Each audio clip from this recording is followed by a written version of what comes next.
আসসালামু আলাইকুম viewers, easy learning computer চ্যানেলে আপনাকে স্বাগতম। ভিউয়ার্স, প্রতিবারের ন্যায় আজকে নতুন আরও একটি বিষয় নিয়ে আপনাদের সাথে আছি।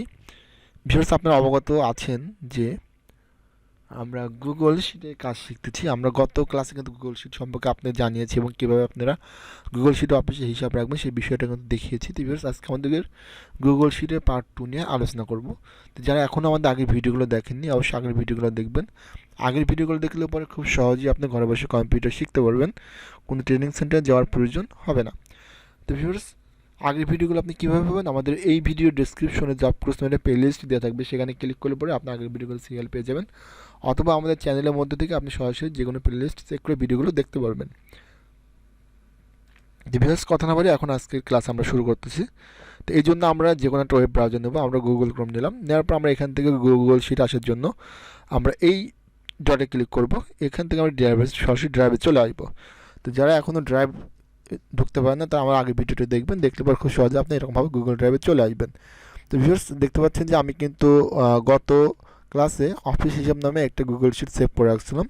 তো এই গুগল শিটে এই অফিস হিসাবে ক্লিক করলে পরে আমাকে সরাসরি কিন্তু শিটের মধ্যে নিয়ে চলে আসবে। তো ভিউয়ার্স, আপনারা অবগত আছেন যে গুগল শিট খুবই একটি গুরুত্বপূর্ণ বিষয়, কারণ আমরা আমাদের হিসাব নিকাশ কিন্তু আমরা মাইক্রোসফট এক্সেল শিটও রাখতে পারি, বাট ওইখানে রাখা কিন্তু অনেকটা রিস্ক, কারণ আমাদের কম্পিউটার হার্ড ডিস্ক বা এসএসডি বা মেমোরি পেন ড্রাইভ যদি নষ্ট হয়ে যায়, সেক্ষেত্রে কিন্তু আমাদের অনেক ফাইল কিন্তু আমরা হারিয়ে ফেলি। কিন্তু আমাদের গুগল শিটে যদি আমাদের অফিস হিসাব নিকাশগুলো রাখি, সেক্ষেত্রে যেটা হবে, আমাদের এই জিমেল আইডিটা নষ্ট না হলে পরে এই শিটটা সারা জীবন থেকে যাবে।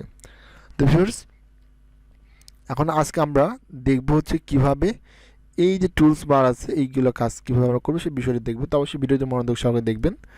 আচ্ছা, আমরা গত ক্লাসে দেখেছিলাম কীভাবে এখানে হিসাব নিকাশ রাখবেন, কী ফর্ম্যাট তৈরি করবেন। তো ভিউয়ার্স, আজকে আমরা এই কাজগুলো দেখবো। তো আমরা এইটুকু আমাদের সিলেক্ট করে নিচ্ছি।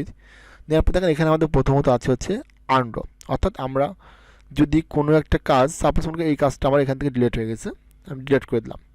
এখন যদি আমি এখানে আনডোতে ক্লিক করে দেখবেন যে কাজটা কিন্তু আমার ফেরত চলে আসছে। এরপরে এখানে এটা নেওয়া হচ্ছে রিডিও টাইপিং। রিডিও টাইপিং মানে কি, যেটা আমি আন্ডারের মাধ্যমে ফেরত নিয়ে আসছি, আমি চাচ্ছি এইটা আবার এখান থেকে ডিলিট করে দেবো, সেই জন্য আবার রিডিও টাইপিং ক্লিক করলে দেখেন এটা কিন্তু আবার এখান থেকে ডিলিট হয়ে গেছে। আবার যদি আমি এখান থেকে আন্ডার করি, তাহলে এটা কিন্তু আবার ফিরে আসবে। এরপরে এখানে আছে প্রিন্ট অপশন, অর্থাৎ আপনি প্রিন্টে ক্লিক করে সরাসরি প্রিন্টে চলে যেতে পারবেন। তাই প্রিন্ট সেট আপনি পরবর্তীতে আরেকটা ভিডিও দিব বিস্তারিত। আচ্ছা, এরপর আছে প্রিন্ট ফরম্যাট, এটাও পরবর্তীতে দেখানো হবে। আচ্ছা, এরপর আছে আমাদের জুম, মানে এই পেজটাকে আমরা কতটুকু জুম রাখতে যাচ্ছি। তো আমি যদি এখান থেকে 100 করি, তাহলে এটা 100% জুম হবে। ওকে, আমি যদি এখান থেকে বেশি করি তাহলে বেশি হবে। আচ্ছা, এরপরে এখানে আছে আমাদের ফরম্যাট অ্যাজ কারেন্সি, আমরা এগুলো সিলেক্ট করি। সিলেক্ট করার পরে দেখেন এখানে কারেন্সি ফরম্যাট দেওয়া আছে। আমাদের পার্সেন্টেজ ধরে পার্সেন্টেজ আসবে, এখানে ডিক্রিজ ডেসিমাল, অর্থাৎ দেখেন আমি হচ্ছে এখানে আমি এর মধ্যে ডট এত দিলাম, অর্থাৎ দেখেন আমার কিন্তু পয়েন্ট পেপার বেশ কিছু সংখ্যা আছে। তো আমি চাচ্ছি এই পয়েন্ট পেপার সংখ্যাগুলো রাখবো না শিটের মধ্যে, সেক্ষেত্রে আমরা যেটা করব, ইনক্রিজ ডেসিমাল মানে পয়েন্ট পেপার সংখ্যা বাড়বে, আর ডিক্রিজ ডেসিমাল মানে পয়েন্ট পেপার সংখ্যাগুলো এখান থেকে অটোমেটিকলি কমে যাবে। ওকে, আচ্ছা, এরপরে দেখেন এখানে আছে আমাদের মোর ফরম্যাটস। আমরা এই মোর ফরম্যাটসে যদি ক্লিক করি, তাহলে এখানে কিন্তু আরও বেশ কিছু ফরম্যাটস দেখুন দেওয়া আছে, যে এখান থেকে আমরা চাইলে পরে নাম্বার ইউজ করতে পারবো, পার্সেন্টেজ, হ্যাঁ, তারপরে সায়েন্টিফিক, অ্যাকাউন্টিং, দেখতে পাচ্ছেন বেশ কিছু অপশন দেওয়া আছে। আপনার যখন যে ফরম্যাটটা আপনার ব্যবহার করার প্রয়োজন হবে, তখন কিন্তু আপনি এখান থেকে ওই ফরম্যাটটা কিন্তু নিতে পারবেন। দেখেন যদি আমি এখান থেকে টাইমে ক্লিক করে দেখবেন যে এটা কিন্তু অটোমেটিকলি টাইমে কনভার্ট হয়ে গেছে। যদি আমি এটা আবার ফেরত নিয়ে আসতে হয়, তাহলে কী করতে হবে, আমাকে আবার এখান থেকে জাস্ট এখানে মোর অপশানে ক্লিক করবো, করার পরে আমি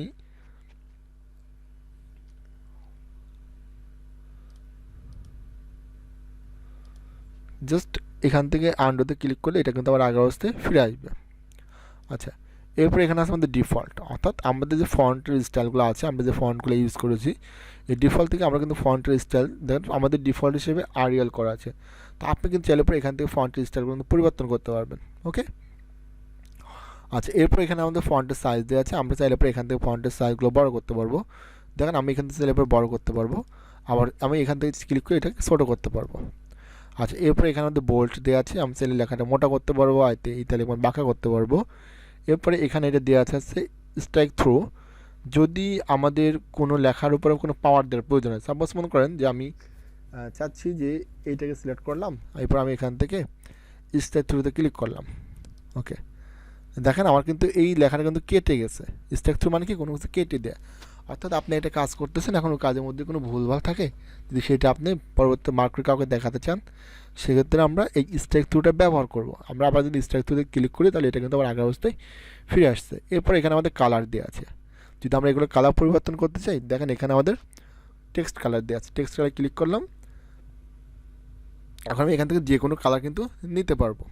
এর পাশে আমাদের আছে ফিল কালার। ফিল কালার আমরা কিন্তু যতটুকু সিলেক্ট করেছি আমরা চাইলে টোটাল এটা কিন্তু ফিল কালার দ্বারা কালারিত করতে পারবো।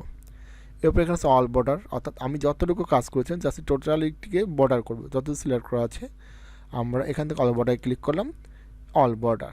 দেখতে পাচ্ছেন যে আমাদের টোটাল কাজটা কিন্তু অল বর্ডারের মধ্যে চলে আসছে। আবার যদি আমি এখান থেকে ক্লিয়ার বর্ডার ক্লিক করি তাহলে দেখবেন যে আমার বর্ডারটা কিন্তু এখান থেকে ক্লিয়ার হয়ে গেছে। আচ্ছা, এরপর আমি আমার যে কালারে এসে যদি এখান থেকে জাস্ট রিসেটে ক্লিক করি তাহলে দেখবেন কালারটা এখান থেকে চলে গেছে। আবার যদি আমি এখান থেকে ফন্ট কালার আসি, কালার রিসেট করে দিলাম, এখান থেকে কালারটা কিন্তু চলে যাচ্ছে। আচ্ছা, এরপরে এখানে আছে আমাদের হরিজন্টাল অ্যালাইনমেন্ট।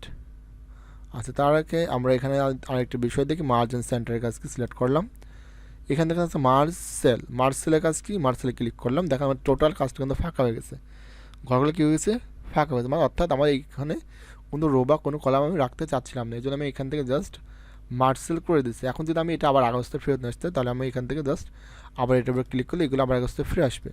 আর আমি চাচ্ছি যে এই এরিয়ার মধ্যে শুধুমাত্র আমার কলামগুলো কাটবো, রোগুলো এভাবে রেখে দেবো। এক্ষেত্রে আমরা এই পাশে ক্লিক করবো, ক্লিক করবো জাস্ট আমি এখান থেকে দেখতে পাচ্ছি এখানে মার্জ হরিজন্টালি, মার্জ ভার্টিক্যালি, আপনার এখান থেকে যে অপশনটা প্রয়োজন যেরকম দরকার জাস্ট আবার ওই রকমভাবে কিন্তু নিতে পারবেন। তাহলে এটা আমরা এখান থেকে আবার আগের অবস্থায় ফেরত নিয়ে আসার জন্য এখানে আমরা ক্লিক করলাম, এটা কিন্তু আগের অবস্থায় ফিরে আসছে। এরপরে আছে হচ্ছে আমাদের হরিজন্টাল অ্যালাইন্ড, অর্থাৎ এখান থেকে আমরা এই লেখাটাকে কোথায় রাখবো সেইটা কিন্তু আমরা করতে পারবো। দেখেন আমরা এখান থেকে এটাকে সিলেক্ট করলাম, আমরা এটা মাঝে করলে লেখাটা মাঝে চলে আসবে। এরপর আমরা চাইলে পরে এখান থেকে ভার্টিক্যাল অ্যালাইন করতে পারবো, দেখেন উল্টায় দিতে, ডাউন দিতে, আপ দিতে এখান থেকে করতে পারবো। আচ্ছা, এরপরে এখানে আছে হচ্ছে আমাদের টেক্সট ওয়ার্পিং। টেক্সট ওয়ার্পিং কাজ কি, আমি হচ্ছে এখানে কিছু লিখলাম, যখন হচ্ছে আমাদের কোনো বড় লেখা যখন এক ঘরের মধ্যে না আসবে, যদি আমরা এখন এই টেক্সটটাকে যদি এক লাইনের মধ্যে, অর্থাৎ একটা ঘরের মধ্যে দুইটি লাইন করতে চাই, সেক্ষেত্রে আমরা জাস্ট এই র্যাপ টেক্সটে ক্লিক করলে পরে আমাদের কিন্তু লেখাটা এরকমভাবে চলে আসবে। আচ্ছা, এরপরে আছে হচ্ছে আমাদের টেক্সট রোটেশন। টেক্সট রোটেশনের কাজ হচ্ছে আমরা এটাকে সিলেক্ট করলাম, টেক্সট রোটেশনে আসলাম, এখান থেকে আপনি যেরকম খুশি সেরকম কিন্তু অ্যাঙ্গেল করতে পারবেন। তো ভিউয়ার্স, এই কাজগুলো আমি আপনাকে পরবর্তী ক্লাসে দেখাবো, যেহেতু আজকে ভিডিওটা আমাদের বেশি বড় হয়ে যাচ্ছে। তো যদি আজকের ভিডিওটি আপনার ভালো লেগে থাকে তাহলে অবশ্যই আমাদের ইউটিউব চ্যানেলকে সাবস্ক্রাইব করবেন, আর অবশ্যই আমাদের ফেসবুক পেজটাকে ফলো করে রাখবেন এরকম নতুন ভিডিও পেতে চাইলে পরে। তো ভিউয়ার্স, সবাই ভালো থাকবেন, সুস্থ থাকবেন, পরবর্তী দেখা হচ্ছে নতুন কোনো বিষয় নিয়ে।